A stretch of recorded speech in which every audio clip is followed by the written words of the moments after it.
You gotta share that Benny the Jet story from that Tom Selleck movie in prison, the boxing Yes. with the real prisoner, like they Yeah. use instead of casting a stunt guy. It blew my mind. Hey guys, in today's video, I'm going to share a snippet from that interview I did with Steven Lambert. Make sure to buy his book, Steven Lambert, From the Streets of Brooklyn to the Halls of Hollywood. I'll link it in the description below. You can buy it from Amazon. Highly entertaining. So this story, he goes in more depth in the book, but this story and so much more is in this book. Also, make sure to stay until the end because I'll be doing another segment of the good, the bad, and the ugly where I comment on a good, bad, and ugly comment. It's always a good time. Make sure to subscribe to the channel if you're not yet subscribed and like the video to help support it. And without further ado, let's continue that interview with Steven Lambert. You know, as it says in the book, when I first got there, I had no idea that this was going to be a real prison. Yeah. And this is a maximum security prison. Killers, rapists. You know, I've worked in 4 or 5 maximum security prisons, and I've seen a lot. You know, I come from the streets, Brooklyn, New York. I've seen dead people. I've seen people get beat up real bad. I've seen people cut up so bad, you know. But going to prisons like that really open up your eyes. Sure. You know? No matter how badass you think you are, or movies and all that. I mean, these guys are the real thing, you know. So, you know, you keep your P's and Q's and you behave yourself and you do as security guards tell you to do. Sure. You know? And they tell you to do a lot. You know, you can only do certain things. You never talk to these guys. You know, you never make eye contact. You know, I mean, it's the classic thing. You talk to these guys and somehow they get a lead on. If you say something about somebody, give a name, and they find a name, and you know they find this guy, other people outside the prison, you know, that they were told to cause trouble with, to threaten. You know, you never know what's going to happen. So it's you know, it's the real deal. It's scary.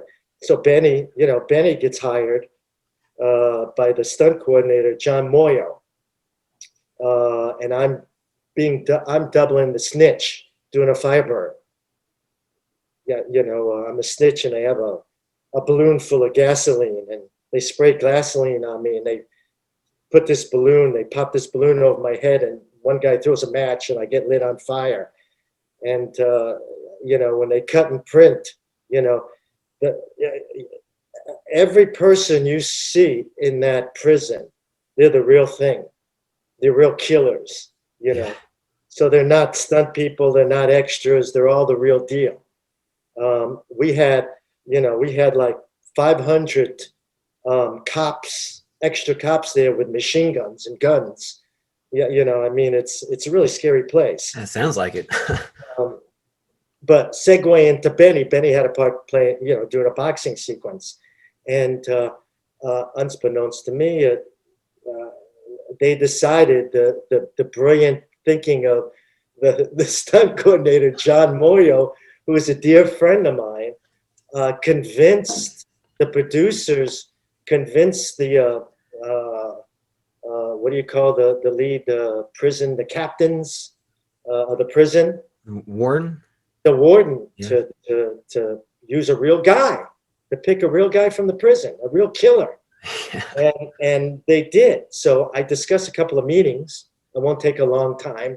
They'll have to get the book, Steven Lambert, From the Streets of Brooklyn to the Halls of Hollywood, Amazon.com. Oh yeah, I will link that in the description. I will definitely tell all my subscribers they got to read this book. Highly recommended. Real quick, I'll just say about the book. Well, I'll let you finish your story, then I'll hype the book up. But let me finish. I'll cut out a lot of things, but segueing, we had a few meetings with the warden, and which surprised the hell out of me, with the guy, with the killer, the real prisoner there, you know, and they'll have to read the book to see what went on there. Sure. Segueing to now, and I'm leaving a lot of great stuff. I mean, if you read that part, the moment he came out of the moment Benny Urquidez came out of that door with that cowboy hat. Yeah, they loved him. They respected him. Great. It was like the greatest movie star coming out, like Bruce Lee.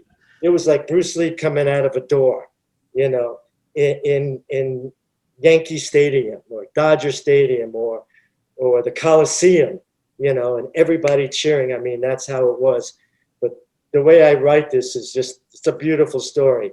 And it makes Benny look like a god, Yeah. which he is, but segue into the boxing ring. He gets in there, and yeah, they made a deal that it's not going to be real hitting, just semi taps. That's it. And that was the agreement. So the first round, this guy, the first, and I'm one of the side guys, myself and John Moyo, to wipe Benny down, his sideman, right? So I'm right there. So first round comes, they roll cameras, action, they go in the middle of the ring, right? We shoot some stuff, and they're landing blows, right? And there's some hard blows going as of the other guy connected with Benny. So they cut. Benny goes back to his corner, and the guy goes back to his corner. And Benny looks at us and says, "The guy." And if you know Benny, Benny doesn't say much, never. He just looks at him. He says, "The guy's hitting me for real." And Moyo looks at him and he goes, "What?" He goes, "He's hitting me for real." And he goes, "Let me talk to him." And the guy Moyo went over to him and talked to the guy, across the way. And the guy shakes his head. And we go to round two, and the bell rings and they come out.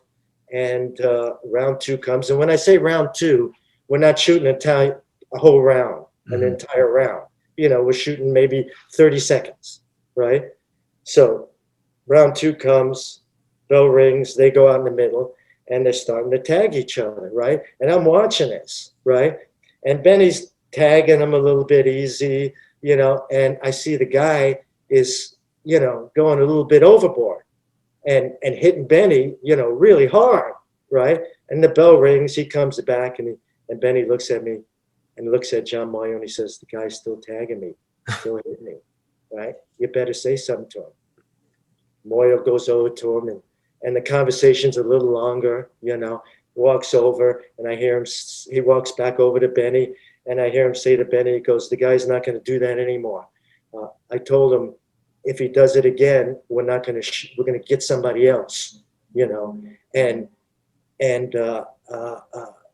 Benny looks at him and he kind of shakes his head, and I'm listening to this, what's going on. And round three comes, they go out, the bell rings, right? And I'm watching them, and they're hitting each other. And all of a sudden, the guy tags Benny right in the face. And I mean, it's a hard shot. And Benny jumps back. And then Benny just comes in like a bull. And about 5-6 punches lands in his stomach and in his face. And the guy goes down. And that's the end of it. That's all we have. And Benny walks over, and the whole place is cheering, right? And Benny walks over, and he says, "Give me my hat," right? And he takes his hat, and he puts it on it, and he goes out in the middle of the ring, and just starts waving his hat. And I mean, there's an explosion, everybody. And there's a lot I left out there. So get the book, because they got to read the book. There's definitely a lot. There's so much in the book in general. So much stuff, good stuff on the Titanic, on Indiana Jones and the Last Crusade.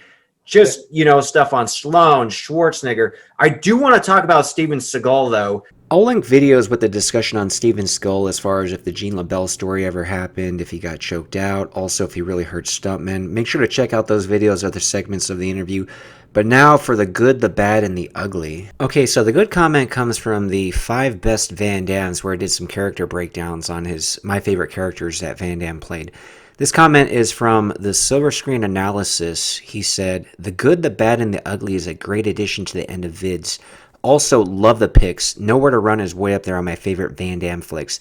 So I'm glad you guys, I've been getting some good reception to the good, the bad, and the ugly. I do have fun with this segment.